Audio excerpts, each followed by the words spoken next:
folks, it's Ron Howard from Extreme Sequences. Oh, it's Monday. Who wants to work on Monday? I don't. But I have to. I have responsibilities. Worldly responsibilities. Let's get into this. We have a few things to cover, some of which I'm super excited about, and some of which appears to be a reoccurring common theme with questions from the people out in the peanut gallery. Why does, why can't, why will, blah, blah, blah, blah, blah. Let's straighten this all out right now. Let's get everybody on the same page. Wouldn't that be nice? It's bloody May, for goodness sakes. I ain't got time to dilly-dally. You gotta get your shows in order. So first of all, let's start off on this really, really groovy, cool note. And that is, something has happened. I didn't think it would. I was really hopeful.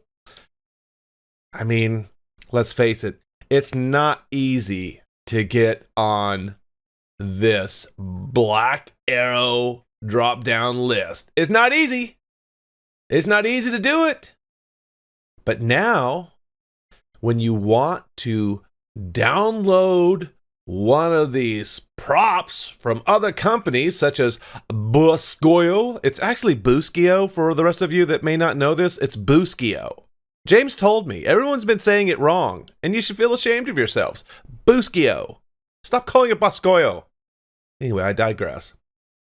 Gilbert Engineering is now in the folds of the X-Lights family of drop-down props. Are you hearing me? This is so cool. It's about time, too, because I think they filled out their registration forms sometime in 2018. So it's a very lengthy process. There's a lot of background checks. Certainly if you have any ties to Russia, that can slow things down. And I'm not saying Jay and Chris do, but I've heard rumors. Anywho, there'll be a lot of digressions, so just bear with me, man. It's Monday and I'm having fun. And I haven't had too much of my coffee, so I'm getting there.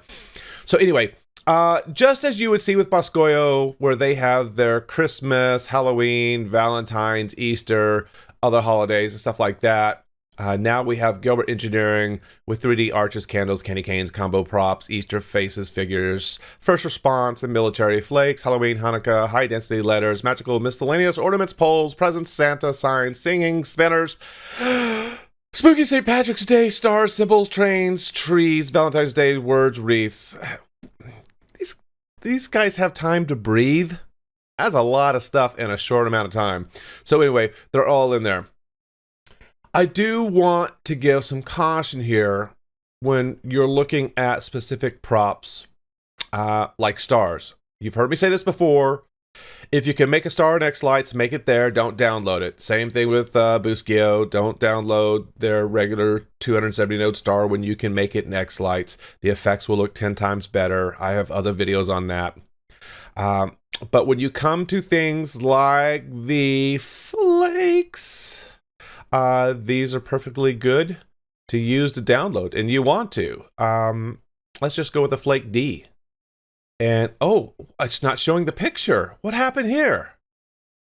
Well, that's not good. I saw it there before. Hold on. Let's see what's going on here. Oh, okay, there's J, Flake D. Clean up on aisle 3, J, Flake D not showing. And maybe it is now. Maybe it just needs time. It needs time. Let's go with Flake A. Oh, there we go. That looks so much better. And that is with the Impression series, which is these are the colors I'm going to have on all of my flakes on my house this year. And the same thing, it gives you the width and dimensions and the total pixel count, and that's all cool. And then you can view the model at Gilbert Engineering. You click on the link and it will take you to the website. Dare we test this? Let's see if it works. Boom! It does. Oh boy! Oh boy! Oh boy! I know. I believe David Preem did some work on this, so I know it's going to work just fine. So kudos to everybody involved that made this happen. So back to this. So you get this and you insert the model, and bada boom, bada bang, there it is, there it is, there it is, there it is. Please make sure that if you have a previous A-Flake and you got it from the Google share site, You better make sure the wiring diagrams line up. Things change over years, or people have their ideas of a wiring diagram, and you need to make sure it's correct. So it's always a good idea to right-click on the wiring diagram and go in there and make sure it's right. And if it's hard to read, and this is a simple, easy to wire flake, but we can always turn this to light. We could make it gray. That's kind of new. That's different. I like that. Good contrast. It's easy to see. We can tell this that we want a larger font, or just get yourself some glasses like me. Smaller font. And of course, we can print this out. You can also rotate it. So I'm a huge fan of printing these out or having them on a laptop or mobile device next to me that I can see, and making the pixels. Remember, this is the reverse view, so as if you're poking pixels from the back side of the prop. If you want to see what it looks like from the front side, you'd say front, and that's what it would look like when you're looking at the pixels from the front side. But I would get in the habit of using the rear, which is default. Okay, fair enough, fair enough, fair enough. Okay. So this is really groovy. Super excited about this. If you don't see a flake show up, remember you got to drag a box somewhere. I'm going to show you what you can do to make sure that you have the latest and greatest. Okay. And again, here's some letters. We'll put a bulb on there. Insult the bulb. Hey, bulb, why so few lights? Are you poor? See, that's insulting, but not funny. Yeah. I'll have to edit that out. Or maybe not. Anyway, let's get back to this. One of the things that you can do periodically, unless X-Lights upgrades their releases all the time, you might want to come in here to the tools and go to the where'd it go? I'm gonna find it on here. Hold on. Purge download cache. When you do that, that'll bring in all the newest stuff to make sure you have it. Okay? Simple stuff. I'm going to get rid of this bulb. Don't need it. And while I'm on this subject, with the last few versions of these releases, 2020.17, 18, 19, 20, be careful deleting these files. And I'll tell you why. Because it could crash your system. And I'm sure that'll be fixed. But if you have a flake like this XLS that happens to be in a group, see up here, groups. If you have a GE XLS group, oh my gosh, I don't have enough. It's a good idea to remove everything from the groups should you want to start removing models from your X-Lite show today.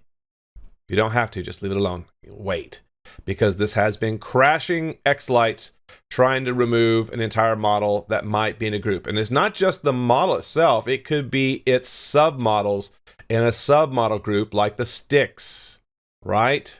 Or the outline, outer legs, arms, all these things. So just be careful. If it's crashing, just know you need to go in here for now and push these out of the group bucket. Yes, that's right. I said bucket. All right. There we go. Another word of caution when dealing with some of these models, and I'll give you a perfect example, and that would be the Grand Illusion that has exactly 1,000 pixels. That's a lot, right? This prop allows you, like many of the native files or the native props, to tell the model where you want to start. The top outer counterclockwise, top outer clockwise, inner, bottom outer, bottom inner. That's just too many choices. So it's a good idea if you're going to be using one of my sequences to go to my show and say, what did Ron do? What did Extreme Sequences do? Because I want it to be just like theirs. Well, I'm awfully flattered. And I think it's a good idea because mine are set to top inner. And the reason this is important, kiddos, is because in the submodels, starting location matters. And if you have the flowers and the pretty little whirlywigs and things in here, if yours is at a different starting point, it may invert this. Now, will it look bad? Not really. I think it looks kind of cool, but it won't look the same. Okay? And where this is most noticeable are in things like the center flake, reversed, all these kind of cool things. It doesn't look right. And Eric spent a good amount of time doing things like this and the spokes and the flowers. Yeah. So it's a very good idea to make sure your starting point's the same. And you can do that with a star too. Again, this is a native model, not a custom. And mine starts at the bottom counterclockwise. It's not as a big a deal on this star right now, but I don't have a ton of submodels in it either. Where it's really important is on things like circle props, wreaths, these spinners. Mother of all wreaths is another good example. Mine starts at the top inner clockwise. And so just do pay attention to things like that. All right? Fair enough. Now, I don't want to call anyone out, but I'm going to name a name. I'm going to name a lot of names. I'm going to name the names of all of my groups. If you, like many, purchase sequences or you're in the membership and all that good stuff, and you plan on doing a lot of mapping, I have created a PDF document that is in the Extreme Sequences Syndicate Facebook group. It's in the download section. That is almost up to date. I think I need to add the XLS GE flakes up here. Other than that, I think most of it's there. That will list for each flake or each group what's in it and the order it needs to be in. And I'll talk about order in just a second. But if you were to name all of your groups the same as I do, yeah, then when you get to that mapping process, it can make it a whole lot faster. And this is where the work comes in. I have hinted, joked, jabbed, poked about the idea of making this a little bit easier for everybody. I don't know if it's possible. It's probably not possible. It probably can't be done. But would it be cool if there was a way to export the groups and have people import these in so they don't have to go in and create these? So when you have the steampunk spinner spokes, you have to come down here and push from the left from this group into the group model for the submodel group. There's no way around that. And you want to put these in order.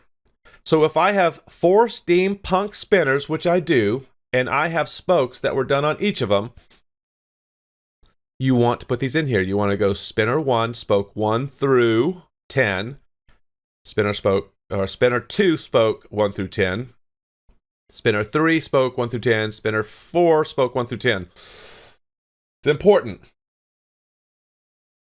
Your effects are not going to look right if you do not have it set up this way. In fact, I would argue it's probably not a bad idea to go ahead and create a group for everything. Even though I have one Rosa wreath, I have a Rosa wreath group. Because what happens if I had another Rosa wreath? Wouldn't it be nice just to throw it in there and I'm done? Yeah. But certainly for anything that has more than one, you want it in a group. And all of their submodels in its group. Now what you don't need a submodel group XLS Flake 1 sticks, and then another group called XLS Flake 2 sticks. No, just put Flake 1 sticks, Flake 2 sticks, 3 and 4 sticks, all in one group called XLS Flake sticks.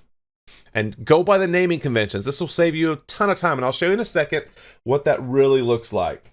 Okay, so let's do this. Let's go to my sequencer, and I created this is just an animation. So you can see here all my flake arms. I did it all flake arms. That's not on the PDF document, but I do suggest you go ahead and do that. And the reason for that is if I were to sequence at the group level for the flakes, I could go down here to my overlay center and are we on my arms? Are we on the arms? Let's do this one more time. There we go. Much better. And let's just do this. Let's do this and give it some speed. And now I've got effects going on all of the arms. Cool stuff, right? Probably less chases. There we go. What else might be important now that we're over here? Edit display elements. And I apologize for this being lengthy, but I need to just get this done in one shot here. You notice I got a lot of stuff on the left here I'm not using. I don't need my individual canes over on the right. I don't need my individual deers over on the right because they're in groups. I don't have any single elements in my main sequence view except for the individual props where I only have one of each, like the Mega Spin Reel Max and the Rosa Wreath and the Star-Lord, and my Mega Tree and Star and Matrix. Everything else is in groups. I don't need all this stuff over there. I can't tell you how many times I'll see stuff like this. This. I see this at the bottom down here somewhere. And this is what you'll see when you're sequencing. So, oh, I'm going to go to my cane 1. Now you got to go all the way down to your cane 1. Don't do that. No. Get that stuff back out of there. You don't need it. Because if I go to my canes over here, you're going to see my individual canes are right there. They're just in a little suitcase. Crack the bucket open and you'll see them. Now you can hide them. See them. Hide them. See them again. You can do that all day long. But wait, there's more. Then you can double click on the cane. And you get to the strands. There should be 99 of them. You don't believe me? I know my props. 99. You want a sequence at the node level? Knock yourself out. So work smarter, not harder. Be efficient, not deficient. Or inefficient. You can be deficient all you want. So that's just some food for thought with this, okay? Because this order matters. If I go down to a flake like the XLS flakes where I have my center outline spokes, I will not be changing the order of this all year. Any of the new sequences, this all stays like this. Because if I were to put the arms up higher and something lower, it could change the way the effect looks. And I just really don't want you going in and out, messing with every sequence order. You're going to have to do that with some of the old sequences anyway if you don't have those already. So that's it. It was really about the GE downloads, which is really exciting. Groups, group order, naming.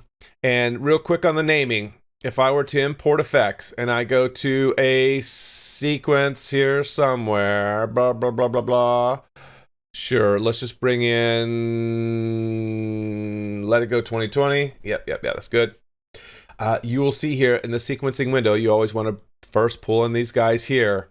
And you see everything that's in the main sequence that's in the elements on that preview, right, on that view. And then you see everything over here that's available that is used in the sequence. If you see it over here, it is used at least somewhere. Even if it's one node turning on for a millisecond, it'll be over here. If you have the naming conventions correct, there's this cool little button. Oh, let me bring you down. Don't you bark at me. I'll turn you off. There we go. See this little auto map?